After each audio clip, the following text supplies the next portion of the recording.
Chers étudiants, chères étudiantes, bonjour. Dans cette vidéo, on va traiter un examen qui permet le calcul alors de courant E1 traverser la résistance R au moyen de théorème de Thévenin et le calcul des quatre courants I, E2, I et E' en utilisant les lois de Kirchhoff. Première loi, c'est loi de Neu, deuxième loi, c'est la loi de May. Alors, on passe à l'énoncé, l'exercice.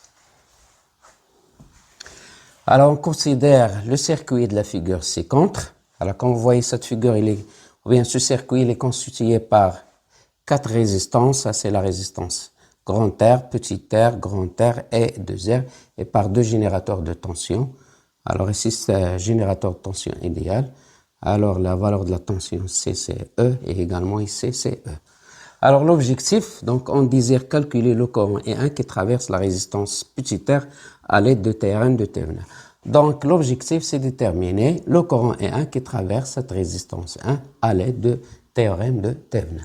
Alors, pour ce faire, première question, donnez le schéma équivalent de Thévenin entre les points O et C et en déduire l'intensité de courant E1 en fonction de la tension Thévenin ETH, la résistance Thévenin RTH, petit r et E. Deuxième question, donnez l'expression de ETH et RTH. Troisième question, calculez le courant E1.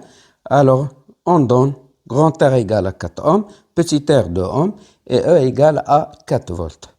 Alors, dernière question, déduire les valeurs numériques des intensités de courant E2 et le courant I. Alors, E' et le courant I. Alors, donc, on commence par la question 1. Donnez le schéma équivalent de Thévenin entre les points O et C. Alors, donc, la branche concernée, c'est la branche située entre les points O et C. Alors, donc, on va remplacer le circuit, ou bien la grande partie du circuit qui est située entre les points O et C, alors par un générateur de Thévenin ETH en série avec la résistance RTH. Alors, donc, ce circuit-là, il est équivaut à, alors je vais le mettre ici, alors il est équivaut à quoi? Donc, à un générateur Thévenin en série avec résistance RTH. Donc, ça, c'est ETH. Voilà. Donc, ça, c'est le point O et ça, c'est le point C. Donc, on a remplacé la partie du circuit située entre les points O et C, à part cette branche-là, objet calcul de courant E1. Donc, on va garder cette branche-là, on va remplacer que la partie du circuit qui est située entre les points O alors et C. Ça veut dire sans toucher cette branche-là. Alors, donc, toute cette partie-là située entre les points E et C, elle équivaut à un générateur de Thévenin ETH en série avec une résistance RTH. Donc, on va ajouter notre branche ici, c'est EC. Le courant E1, ça circule de O vers C. Donc, voilà, on va ajouter ça, c'est la résistance R. Après, vous avez le moins ici, pour le négatif, et ça, c'est la borne. Ça, c'est la borne négative, ça, c'est la borne positive. Donc, ça, c'est E. Et ça, c'est petit r. Et bien sûr, le courant, ça circule de O vers C. Ça, c'est le courant E1. Alors, donc, ça, ce qu'on appelle, c'est le circuit équivalent de Thévenin, ou bien schéma équivalent de Thévenin. Alors, je vais l'écrire ici. Donc, ça, c'est circuit, ou bien schéma équivalent de Thévenin.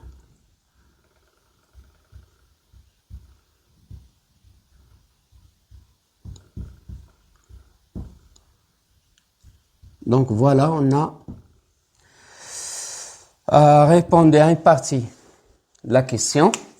Question 1. Donnez les schémas équivalents de Thévenin entre les points O et C. Alors, c'est déjà fait. Et on déduire l'intensité de courant E1 en fonction de ETH, RTH et E. Alors, donc, voilà comment on va calculer E1 en fonction de RTH, ET1 et E. Alors, on va utiliser la loi de Maille. La loi de Maille, donc, on va choisir un sens de la maille. Alors là, émaillé, c'est une boucle qui est fermée. Donc, on va utiliser ce sens-là.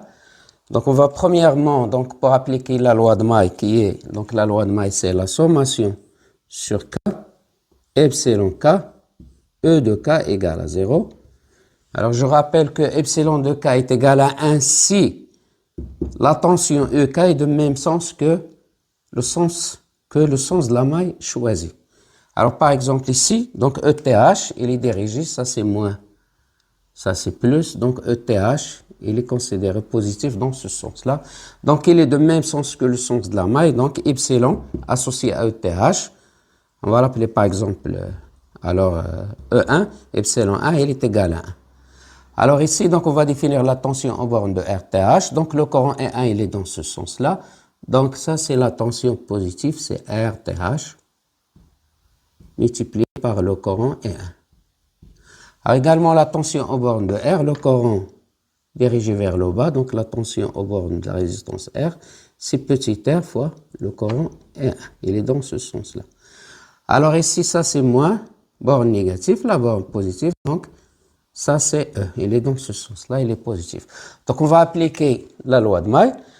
Alors donc le sens de la maille, il est vers le haut, le sens de ETH, il est vers le haut. Donc, epsilon, ici, epsilon égale à 1. Epsilon de associé à ETH égale à 1.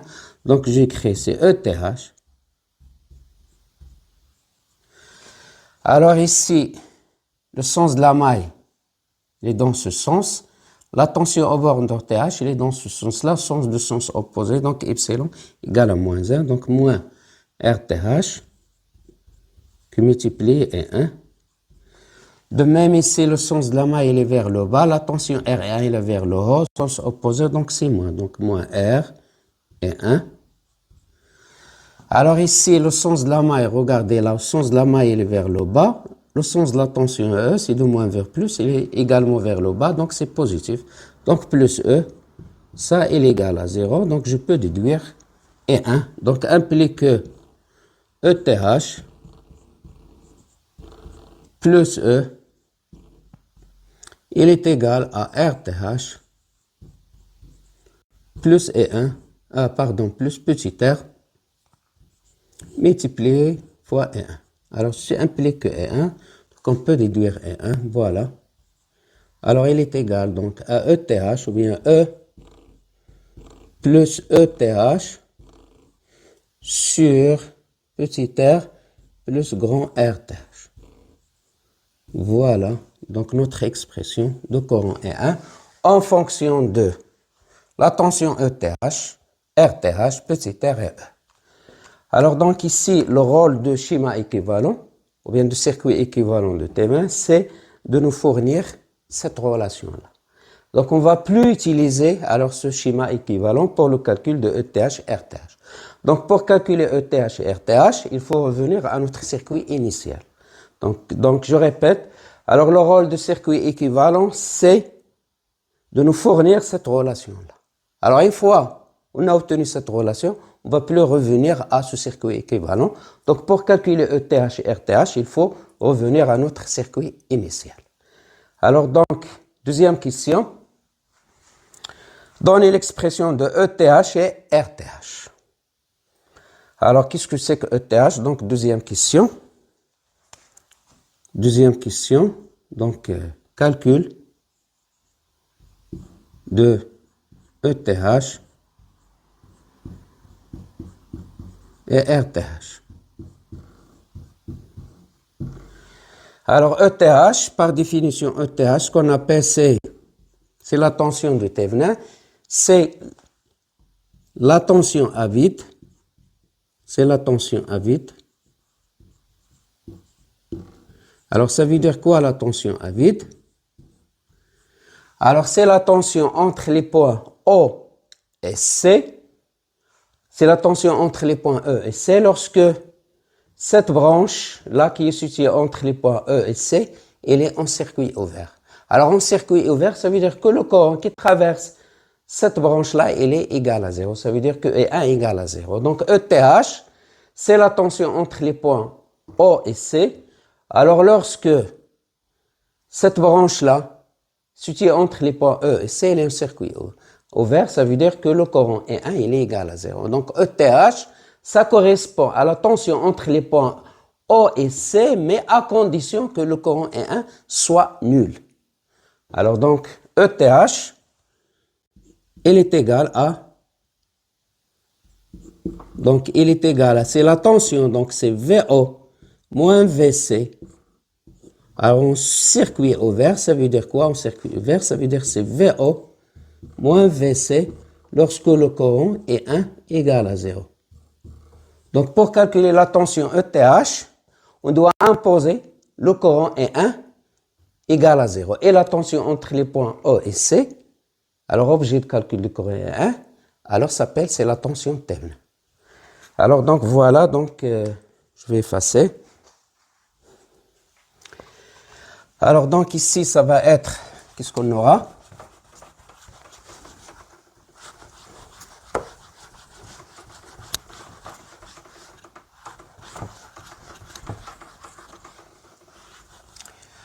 Alors, donc, je vais refaire cette figure-là, ou bien uniquement cette partie-là. Donc, alors ici, qu'est-ce qu'on aura? Donc, le courant E1 sera égal à 0. Alors, je vais effacer ça. Alors, le point C, ça peut être comme ici. Alors, entre ce point et ce point, vous n'avez rien. Donc, je peux mettre le point C et C. Alors, donc, ETH, donc le courant ici, ça va être, ça c'est, alors le courant, c'est dans ce sens-là.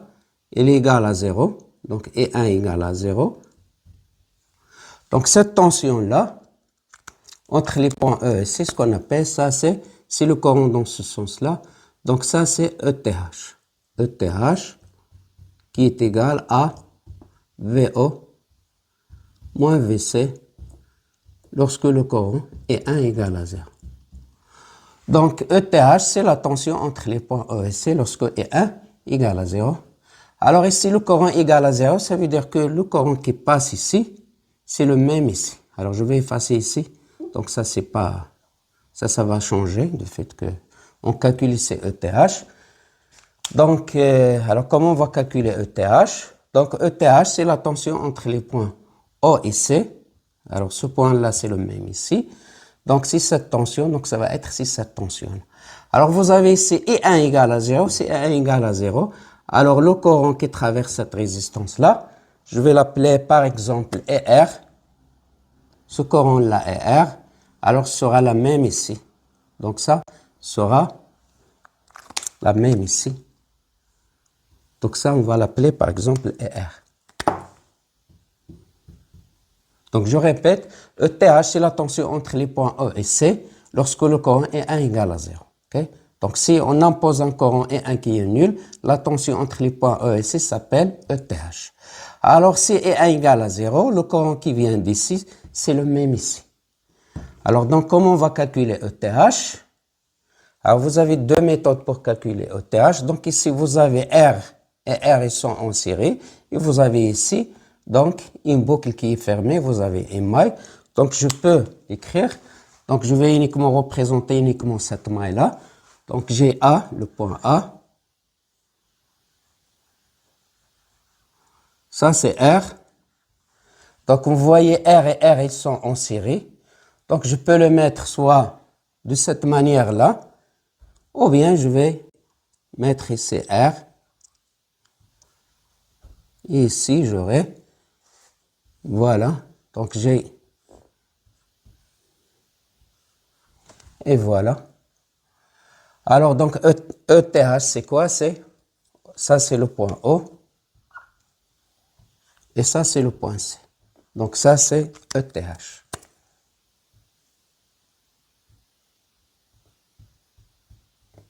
Et voilà. Donc, ça, c'est E. Alors, comment on va calculer ETH?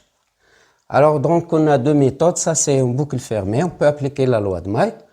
Ou bien, directement, on peut utiliser ce qu'on appelle diffuseur de tension. Alors, on va commencer alors par la loi de May, application de la loi de May. Alors ici, je définis la tension. Ici, c'est la tension, ça c'est E. Ça c'est R. Donc si, alors, on a déjà appelé ce courant par exemple, c'est R. Donc ça c'est le courant R. Donc la tension ici, ça va être, ça c'est R et R.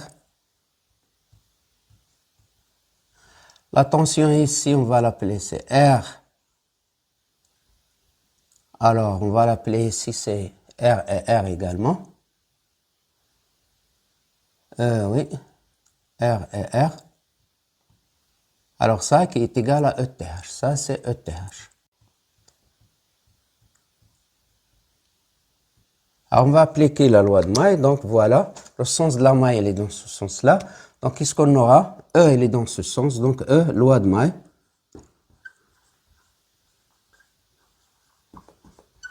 Donc, c'est E. Moins R. Donc, ici, moins R et R. Moins R et R égale à 0. Ce qui implique que E égale à 2R et R. Alors, je peux calculer ETH, c'est quoi? C'est R et R. Alors, on implique que ETH, qui est égal à R et R. Alors, R et R égale à E sur 2. Et voilà. Alors, donc, ça, c'est première méthode. Deuxième méthode. Deuxième méthode, on va appliquer diffuseur de tension. Alors, donc, je fais un petit rappel sur l'application et sur diffuseur de tension. Alors, si vous avez un générateur E, vous avez une résistance R1, vous avez une résistance R2,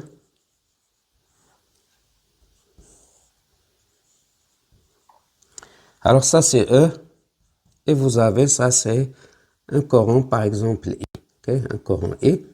Alors je vais appeler ça c'est la tension E1, et ça c'est la tension E2. Alors donc ici, E il est égal à E1, ici vous avez E, il est égal à E1 plus E2. Alors ça, ce qu'on appelle, ça veut dire diffuseur de tension. La tension, il se diffuse. C'est la somme de tension E1 plus E2. Ça veut dire que R1 et R2, ils sont en série, ils sont parcourus par le même courant. Donc ça, je peux les mettre soit comme ça, soit je peux mettre par exemple. Donc ici, alors qu'est-ce que ça donne? E2 ici implique que E2, alors il est égal à quoi? E2 égal à R2 sur la somme, je vais l'écrire ici, implique que E2, il est égal à R2 sur la somme des résistances qui sont en série R1 plus R2 fois E total qui est égal à E1 plus E2. Voilà, ça ce qu'on appelle c'est diffuseur de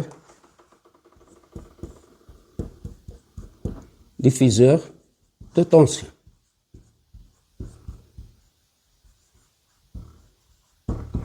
Alors ici vous avez R1, R2 en série, je peux l'écrire de cette manière-là par exemple. Alors je peux écrire R1 comme ça. Ça c'est R1. Ça c'est R2. Et voilà. Ils sont en série, c'est pareil. Ça c'est R1. Ça c'est R2. Ça c'est E1. Et ça c'est E2. Donc E2 c'est R2 fois E sur R1 plus R2. Alors on va l'appliquer ici. Vous avez R et R qui sont en série. ETH, ça représente par exemple E2. Donc qu'est-ce qu'on aura? Alors j'efface ici.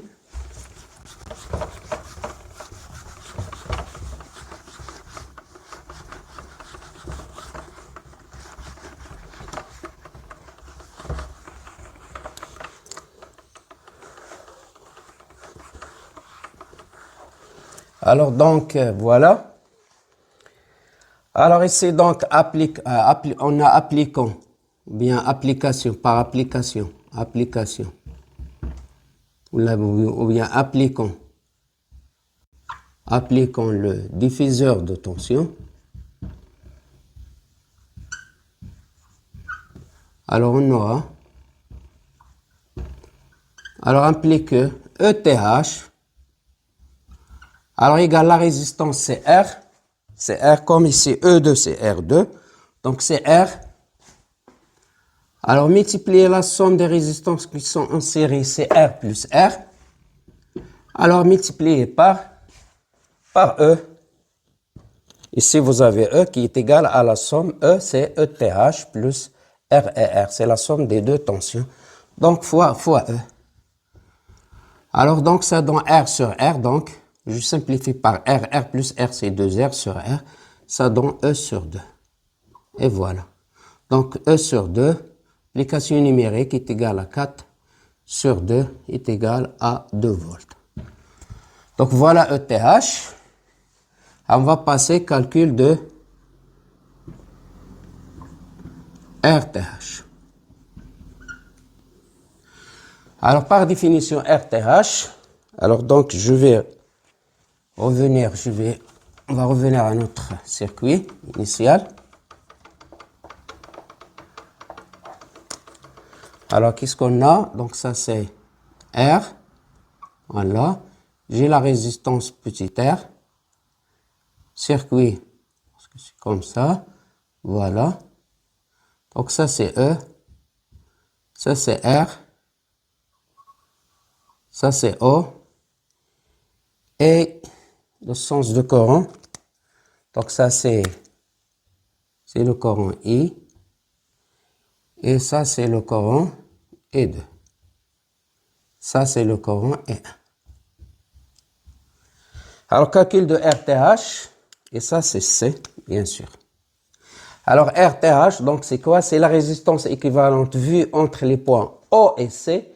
Alors lorsque la résistance R, elle est débranchée et que toutes les sources ils sont éteintes. Donc pour calculer RTH, qu'est-ce qu'il faut? Il faut débrancher la résistance R. Okay? Donc R ne sera pas comptabilisé, ne va pas entrer dans le calcul de la résistance RTH. Alors toujours lorsque vous avez la branche qui contient la résistance qui est traversée par le courant, objet de notre question, donc ne va pas être comptabilisée. Donc elle est exclue de calcul. Alors donc ici RTH, c'est quoi? C'est la résistance équivalente vue entre les points O et C lorsque cette résistance R elle est débranchée et lorsque toutes les sources elles sont éteintes. Alors, source éteinte, ça veut dire quoi? Ici, on n'a que des générateurs de tension idéaux. Donc, un générateur de tension idéal, ça veut dire qu'il n'a pas de résistance interne, il sera remplacé par un fil. Et c'est là une résistance interne, donc il sera remplacé par sa résistance interne. Alors, donc ici, donc on va partir de O et on va arriver à C. Donc, la résistance équivalente, c'est la résistance qui est équivalente entre les points O et C. R, elle est débranchée et chaque générateur doit être remplacé par un fil. Alors, c'est ce qu'on va faire. Donc, on va partir de O, arriver à C. Donc, RTH, c'est la résistance équivalente entre les points O et C. Ça veut dire, je pars de O, j'arrive à C. Alors, donc, on va débrancher R. Alors, on va remplacer chaque générateur par un fil. Donc, qu'est-ce qu'on aura? On va commencer par le point O ici. Voilà. Donc, ça, c'est O. Alors ici, j'ai la résistance R. Je vais arriver au point C. Donc ça, c'est R. Alors à partir de O, je vais aller. C'est la résistance R. Donc ça, c'est le point A. Je vais aller ici. Alors E, il sera remplacé par un fil. Donc ça, c'est D. Donc voilà, il sera remplacé par un fil. Alors ici, j'ai la résistance 2R. Okay? Ça, c'est la résistance 2R.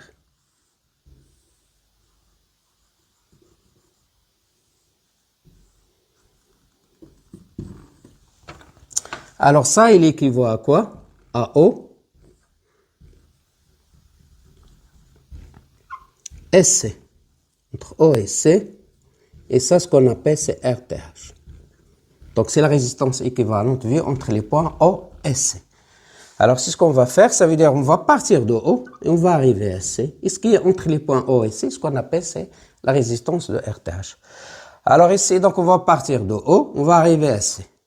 Alors, mais avant avant de procéder au calcul de RTH, il faut d'abord calculer la résistance équivalente entre la résistance de fil et la résistance de R.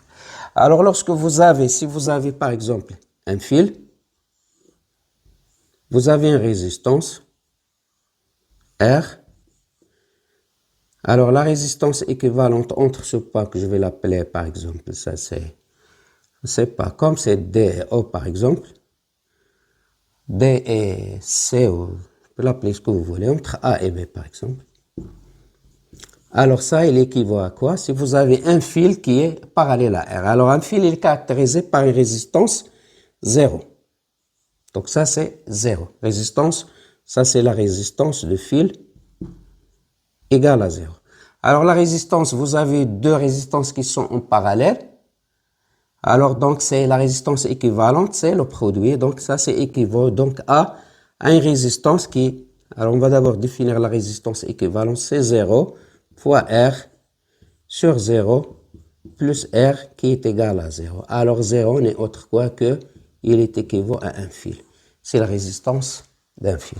Et donc vous avez un fil de résistance 0, vous avez une résistance R. La résistance équivalente, c'est le produit. C'est 0 fois R sur 0 plus R qui est égal à 0. 0, ça représente, c'est la résistance d'un fil. Donc vous allez remplacer la résistance R parallèle à un fil par un fil. C'est ce qu'on va faire ici. Donc vous avez deux R parallèles, donc ça, on va le remplacer par un fil. Voilà. Le remplacer par un fil. Et voilà. Alors, donc, qu'est-ce que je cherche? La résistance équivalente entre O et C. Je vais partir de O, voilà. Alors, pour aller à C, j'ai deux chemins. Ce chemin-là et ce chemin. Je vais aller de ce chemin-là, voilà. C'est R, ça c'est C. Et l'autre chemin, c'est également, c'est par R.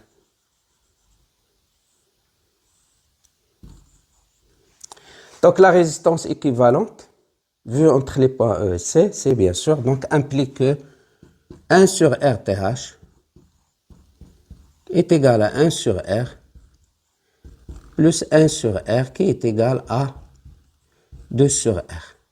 Alors implique que RTH, alors il est égal à R sur 2. Alors R égale à 4, 4 sur 2, donc est égal à 2 ohms. Et voilà. Donc on a déterminé ETH, on a déterminé RTH, donc on peut déterminer le courant E1 d'après la relation qu'on a déterminée à partir de schéma équivalent de Thévenin. Alors donc je reviens ici.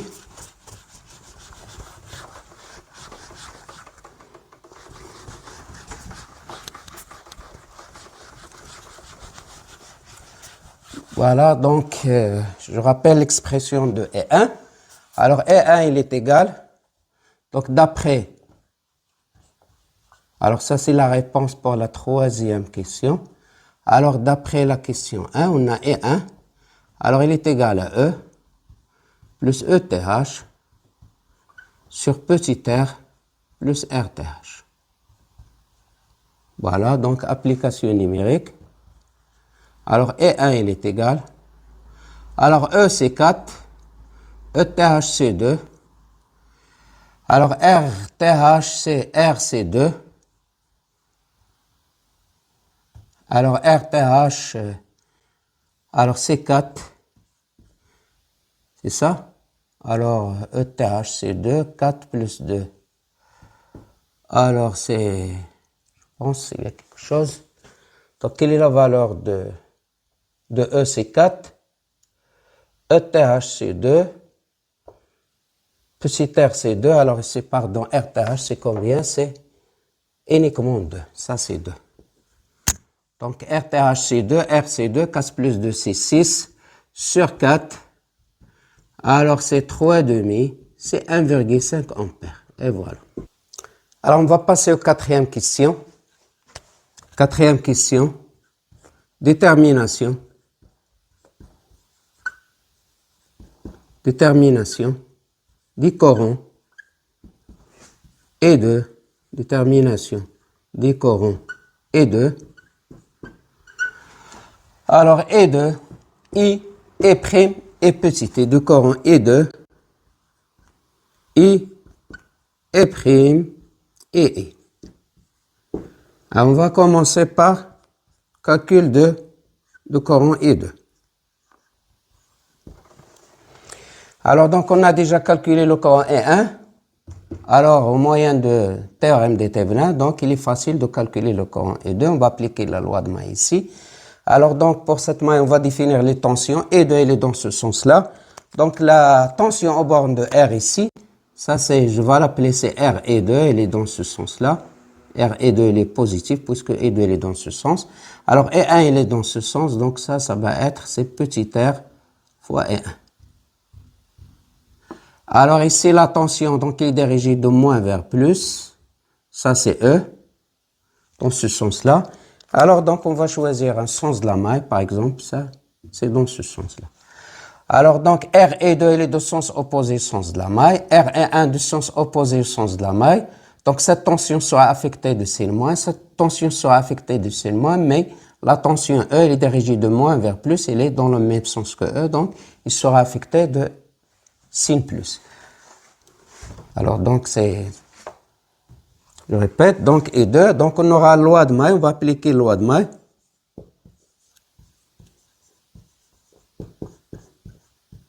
Donc, la sommation sur K, epsilon de K fois UK égale à 0. Alors, donc, je commence par RE2. RE2 sera affecté d'un signe moins, du fait qu'il est opposé au sens de la maille. Donc, implique que moins RE2. Alors, la tension R et 1 au borne de la résistance petit r, elle sera affectée d'un signe moins, du fait qu'il est opposé au sens de la maille. Donc, ça veut dire c'est moins R et 1. Alors ici, plus E, du fait que la tension, le sens de la tension du générateur, elle est de même sens que le sens de la maille. Donc, plus E, il est égal à 0. Alors, donc, ici, implique que, alors, I2, alors, il est égal à E, moins R et 1, sur grand R. Alors, on passe à l'application numérique. I2, E, c'est 4, R, c'est 2, et 1, c'est 3 sur 2. Alors, R, c'est 4. Alors, donc, ici, on simplifie par 2. 4 moins 3, c'est 1. Donc, il est égal à 1 sur 4 égale à 0,25 ampères. Donc, voilà la valeur de la tension E2. Alors, on va passer au calcul de I. Alors, pour calculer I, comme vous voyez ici, on a déjà déterminé E1, on a déterminé E2. On va appliquer la première loi de Kirchhoff ici, ce qu'on appelle c'est la loi de nœud au point. Alors, détermination ici, c'est I, courant I. Alors, on va appliquer loi de nœud, donc loi de nœud au point O. Alors, ça, ce qu'on appelle, c'est la première loi de Kirchhoff. Première loi de Kirchhoff.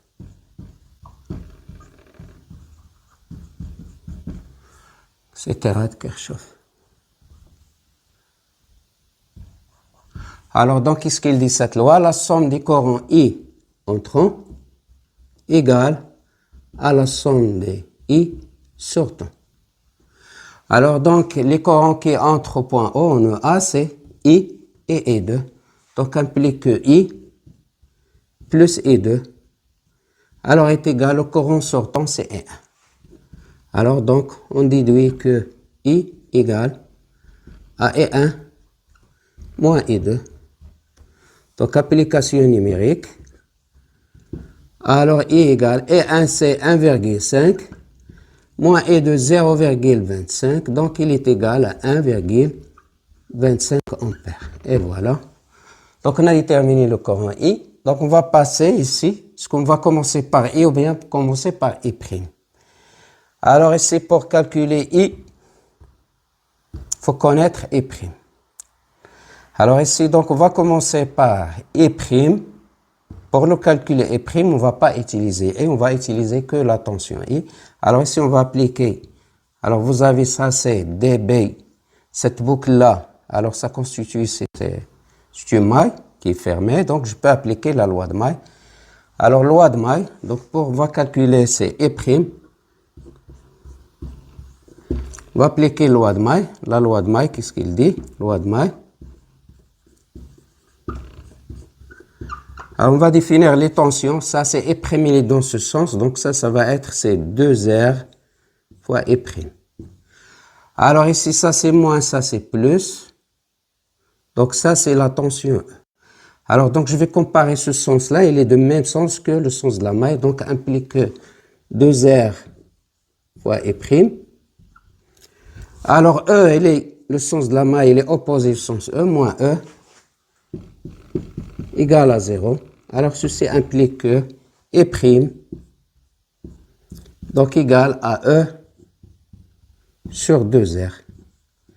On va passer à l'application numérique. E sur c'est 4. Alors, sur 2 fois 4, donc il est égal à 1 demi.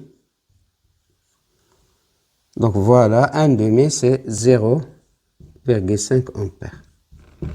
Et voilà. Alors donc, on va passer au calcul de courant I. Calcul de I. Alors ici, on va appliquer, donc on connaît déjà le courant I'. Voilà, ça c'est le courant I'. Il est dans ce sens-là. Ça c'est I, et ça c'est le courant I. Donc il entre ici et sort ici. Donc ça c'est le courant I. Alors on va appliquer loi de nœud. Loi de nœud au point. Loi de nœud au point B.